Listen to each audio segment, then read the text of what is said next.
Nessa videoaula faremos a correção da atividade da aula anterior, que abordava o conceito de princípio fundamental da contagem. A primeira questão. Uma prova é composta de 7 questões de múltipla escolha, e cada questão tem 5 alternativas, sendo apenas uma correta. Supondo que seja marcada apenas uma alternativa em cada questão, determine a quantidade de possibilidades de responder essa prova. Ou seja, determine de quantas maneiras diferentes alguém pode chutar as respostas dessa prova. O que a gente vai ter que lembrar? Para cada uma das 7 questões, o aluno vai ter 5 opções de chute, que são das letras A até a letra E. Então você tem 5 opções de chute em cada uma das 7 questões. A gente vai ver o seguinte: pelo princípio multiplicativo, você vai pegar então cada uma dessas 5 opções em cada uma das 7 questões e multiplicar. Quando você faz esse produto, você vai ter 5 vezes 5 vezes 5, 7 vezes, como vocês podem observar aí na imagem, que no caso aí vai ser um 5 para cada uma das questões. Então, como são 7 questões, você vai ter 5 vezes 5 vezes 5, 7 vezes. Bem, esse produto aí de 5 vai dar então a potência 5 elevado a 7. Bem, e essa potência 5 elevado a 7, se você resolver, ela vai dar 78.125 possibilidades. Isso quer dizer que quem for chutar essa prova vai ter 78.125 possibilidades de chute. A segunda questão da Universidade Federal de Goiás. Os computadores digitais codificam e armazenam seus programas na forma binária. No código binário, que é um sistema de numeração posicional, as quantidades são representadas somente com 2 algarismos, que é o 0 e o 1. Por exemplo, o código 1010110001 no sistema binário representa o número 345 do sistema de numeração decimal. Assim sendo, calcule quantos códigos binários podem ser escritos exatamente com 9 algarismos, considerando que o primeiro algarismo do código binário obrigatoriamente tem que ser 1. Ou seja, o primeiro algarismo do código binário não pode começar com 0. O que a gente pode observar, né? O primeiro algarismo é 1, como eu acabei de falar, então nós só temos uma opção para o primeiro algarismo, que é colocar 1. Além disso, a gente pode perceber que os demais 8 algarismos, eles podem ser 0 ou 1. Se eles podem ser 0 ou 1, então nós temos 2 opções para cada um desses 8 algarismos. O que a gente vai fazer então agora? A gente vai aplicar o princípio multiplicativo. Você vai pegar aí uma opção para o primeiro algarismo, multiplicado por 2 opções para o segundo algarismo, e aí continua, né, até 2 opções para o nono algarismo. Então você vai ter esse produto aí, onde você tem um 1 multiplicado por uma sequência de 8, 2, né? Resolvendo, a gente vai ter então 256 códigos diferentes, né, quando você multiplicar. Desse modo, a gente tem 256 códigos diferentes que podem ser formados no sistema binário, contando aí com 9 algarismos, onde obrigatoriamente o primeiro algarismo é o 1. A terceira questão. Um shopping center tem 7 acessos do térreo ao primeiro piso. Tem 4 acessos do primeiro piso ao segundo piso e mais 4 acessos do segundo piso até a praça de alimentação, que se localiza no terceiro piso. Utilizando esse acesso, de quantas maneiras distintas uma pessoa pode se deslocar do? No item A, nós queremos que a pessoa vá do primeiro piso para a praça de alimentação. O que a gente pode imaginar nesse caso? A gente percebe que nós temos 4 opções para essa pessoa passar do primeiro piso ao segundo piso. Além disso, nós temos outras 4 opções para essa pessoa passar do segundo piso até o terceiro piso, onde está a praça de alimentação. Dessa maneira, aplicando o princípio multiplicativo, a gente vai ter então que o total de possibilidades é 4 vezes 4, que dá igual a 16. Então nós temos 16 maneiras, 16 modos de essa pessoa ir do primeiro piso até a praça de alimentação. No item B, eu quero que a pessoa vá do térreo até a praça de alimentação. Vamos raciocinar da seguinte maneira. Nós temos 7 opções para que a pessoa passe do térreo ao primeiro piso. E aí daí para frente nós já sabemos que são 4 opções do primeiro ao segundo piso e são outras 4 opções do segundo piso ao terceiro piso, onde vai estar a praça de alimentação.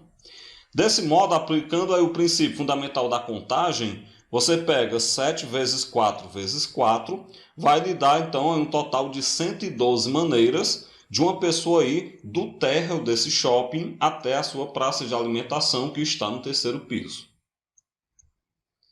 A questão 4. Com os elementos do conjunto A, esse conjunto A formado pelos elementos 0, 1, 4, 7 e 8, quantos números no item A de 5 algarismos distintos podem ser formados? Então o que nós queremos? O conjunto A ele possui 5 algarismos, como a gente pode observar, e com esses 5 algarismos eu quero formar números de também 5 algarismos distintos. E eu quero saber a quantidade de números que eu posso formar. O que eu posso imaginar, né? O primeiro algarismo ele pode ser escolhido de 4 modos, porque esse primeiro algarismo que está mais à esquerda, ele não pode ser o zero. Então nós temos 4 opções para o primeiro algarismo. O segundo algarismo da esquerda para a direita, ele pode ser escolhido também de 4 modos. Por quê? Porque como são algarismos distintos, você não vai poder repetir no segundo algarismo aquele valor que já está no primeiro algarismo. Então, o conjunto A tem 5 elementos, tem um que você não pode utilizar, desse modo restam 4, né? O terceiro algarismo ele vai poder ser escolhido de 3 modos. O raciocínio é o mesmo, né? O conjunto A ele tinha 5 algarismos, 2 eu já utilizei, então 5 tira 2, restam 3. Bem, o quarto algarismo ele pode ser escolhido de apenas 2 modos. O raciocínio é o mesmo, né? Porque vai estar sobrando apenas 2 algarismos, na vez que a gente for escolher ele. E por fim, o quinto algarismo, você só tem uma única opção de escolha. Por que eu tenho uma única opção de escolha? Porque o quinto algarismo tem que ser obrigatoriamente aquele que estiver sobrando. Bem, desse modo, então agora a gente vai aplicar o princípio multiplicativo. Então você vai pegar 4 vezes 4, vezes 3, vezes 2, vezes 1.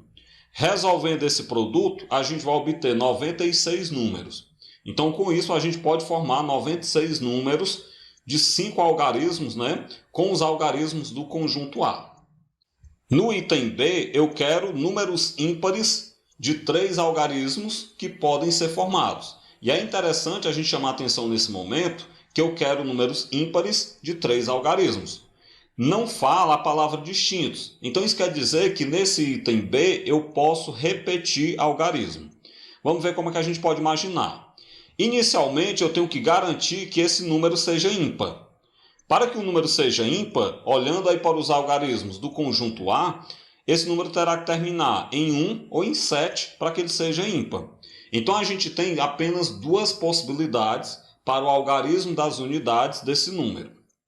Continuando então, a gente vai pensar que como a questão não fala que os algarismos têm que ser distintos, eu já acabei de falar isso para vocês, né? Então a gente pode perceber a partir daí que há a possibilidade de repetir algarismo. O que eu vou fazer então agora? Eu vou para o algarismo das centenas, né? O primeiro algarismo à esquerda.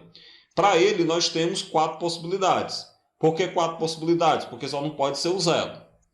Seguindo então para o algarismo das dezenas, que é o algarismo então o segundo, né, da esquerda para a direita, para ele nós vamos ter 5 possibilidades, porque a gente pode colocar no algarismo das dezenas qualquer um dos 4 algarismos aí do conjunto A, lembrando que pode repetir.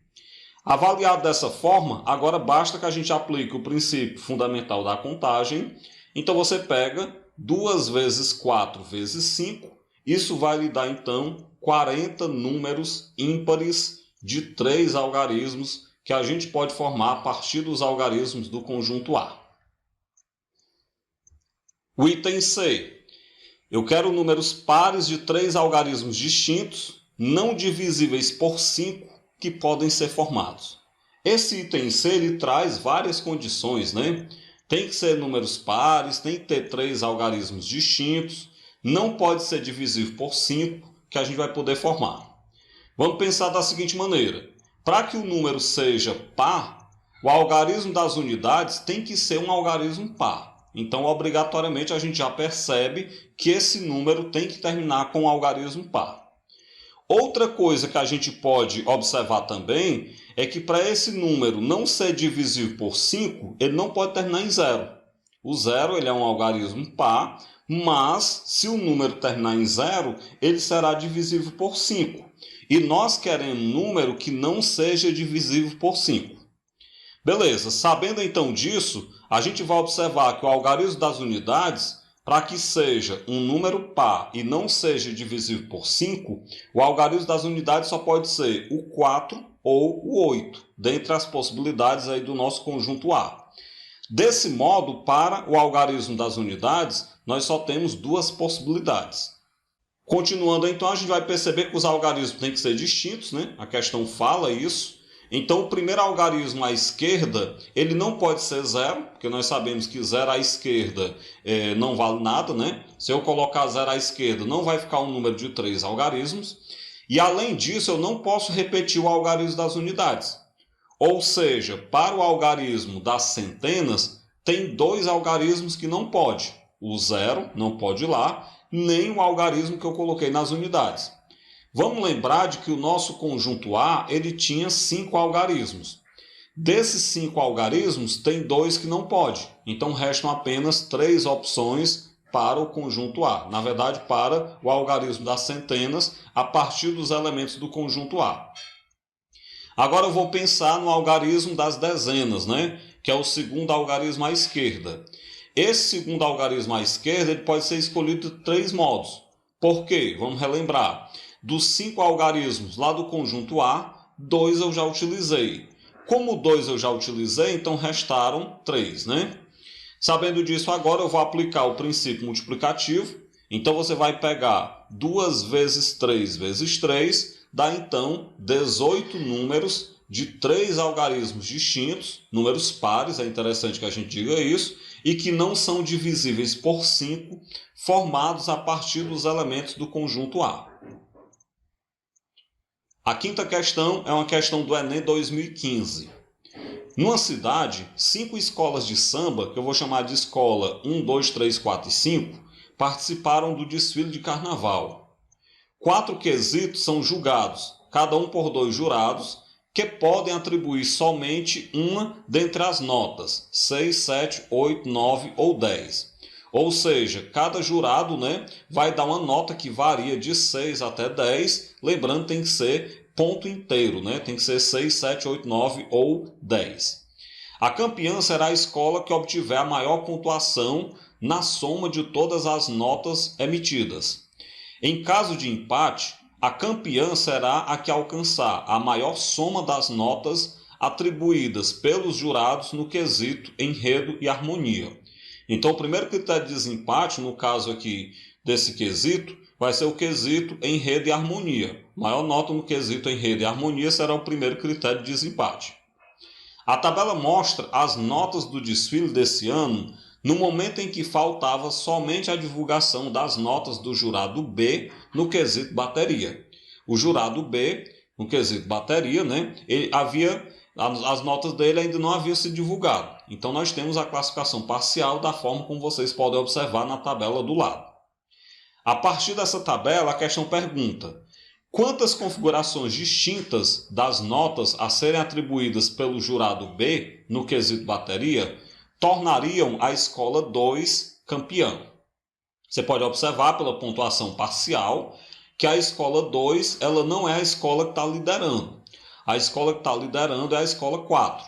Mas a questão é a seguinte: quantas configurações nós teríamos isso para a escola 2 de maneira, né, que ela fosse a escola campeã e que a escola 4 fosse deixada para trás? Bem, o que a gente pode ir imaginando, o que a gente pode ir observando? Primeiro, quando você observa a tabela, você percebe que as escolas 1, 3 e 5, elas não têm mais chance de impedir que a escola 2 seja campeã. Certo? Desse modo, cada uma dessas 3 escolas, 1, 3 e 5, pode tirar qualquer uma das 5 notas disponíveis que não atrapalhe o resultado da escola 2. Deixa eu só dizer para vocês o porquê. Vejam que a diferença entre as notas da escola 2, que já tem 66 pontos, e a nota da escola 1, da escola 3 e da escola 5, essa diferença é superior a 10 pontos. Como essa diferença é superior a 10 pontos, isso quer dizer que mesmo que essas escolas tirem um 10, a escola 2, na verdade, a escola 2 vai continuar liderando. Então, desse modo, as escolas 1, 3 e 5, elas não têm mais chance de tirar o campeonato, né, de tirar o título da escola 2. Por isso, então, quando a gente estiver avaliando essa situação, a gente vai colocar que a escola 1, 3 e 5 pode tirar qualquer uma das 5 notas que não atrapalhe o campeonato da escola 2. O que quer dizer qualquer uma das 5 notas? Ela pode tirar ou 6, ou 7, ou 8, ou 9, ou o 10. Bem, com isso, outra coisa que a gente pode observar é que a briga pelo título ela está exclusivamente entre as escolas 2 e 4. Então a gente vai ter que se preocupar com a escola 4 para garantir que a escola 2 seja campeã. Bem, então aí a gente vai ter que avaliar, dentre as possíveis notas que a escola 2 pode tirar, as configurações que a tornam campeã, isso em relação à escola 4. E aí é interessante a gente observar o quesito de desempate, né? Vamos lembrar que o quesito de desempate é enredo e harmonia. A escola 2 ela tem 20 pontos em enredo e harmonia. E a escola 4 só tem 19 pontos. Isso quer dizer o seguinte, se empatar na pontuação total, a escola 2 é campeã, porque ela vai ter vantagem, né, no primeiro critério de desempate, que é enredo e harmonia, como nós já falamos. Bem, avaliado isso, eu vou então observar cada uma das situações, cada uma das notas que a escola 2 pode tirar, para a gente observar aí as possibilidades, né? Então vamos pensar o seguinte, se a escola 2 tirar um 10, se a escola 2 tirar um 10, ela vai para 76 pontos. Indo ela para 76 pontos, isso quer dizer que a escola 4, ela só pode tirar um 6, um 7 ou um 8. Porque se ela tirar um 6 ou um 7, ela não acompanha a escola 2. Se ela tirar um 8, ela acompanha a escola 2, mas perde no critério de desempate. Então as possibilidades serão as seguintes. Você vai ter 5 opções de nota para a escola 1, pode tirar qualquer nota que não muda mais o resultado. Uma opção de nota para a escola 2, que é tirar um 10. As 5 opções para a escola 3. As 3 opções para a escola 4. E as 5 opções para a escola 5. Multiplicando os valores, eu tenho então 375 possibilidades.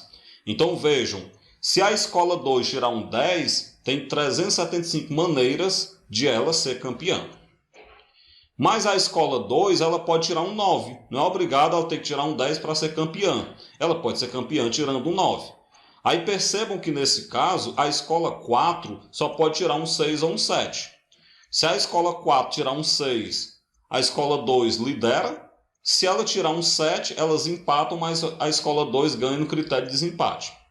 Então a gente vai ter para esse caso 5 opções de nota para a escola 1, uma opção de nota para a escola 2, que é tirar o 9, 5 opções para a escola 3, 2 opções para a escola 4, que é tirar o 6 ou o 7, e 5 opções para a escola 5. Multiplicando tudo, então a gente vai ter 250 possibilidades. Bem, mas ainda existe a chance de a escola 2 ser campeã tirando um 8. Se a escola 2 tirar um 8, o que pode acontecer? Ela só é campeã se a escola 4 tirar um 6. Se a escola 4 tirar qualquer nota superior a 6, a escola 2 não será campeã. Então, com isso, nós vamos ter as seguintes possibilidades. 5 opções de nota para a escola 1, uma opção de nota para a escola 2, que eu estou supondo tirar um 8, 5 opções de nota para a escola 3, uma opção de nota para a escola 4, que é tirar o 6, né? E 5 opções de nota para a escola 5. Multiplica todos os valores, nós temos então 125 possibilidades. Bem, é interessante a gente destacar que se a escola 2 tirar nota abaixo de 8, ela não será campeã. Não tem como ela ser campeã, não tem como ela atingir a pontuação máxima tirando abaixo de 8. Desse modo, então, todas as possibilidades de a escola 2 ser campeã, a gente já elencou aqui. Com isso, o que falta então agora? Basta que a gente some essas possibilidades para obter o total de chance da escola 2 ser campeã. Então você vai pegar aí 375 mais 250 mais 125. Isso quer dizer então que nós temos 750 maneiras de a escola 2 ser campeã. Desse modo, então, a gente observa que a resposta correta é o item C. Bem, com isso a gente finaliza essa videoaula, onde a gente trabalhou a questão da correção da atividade da aula anterior, que abordava o conceito de princípio fundamental da contagem.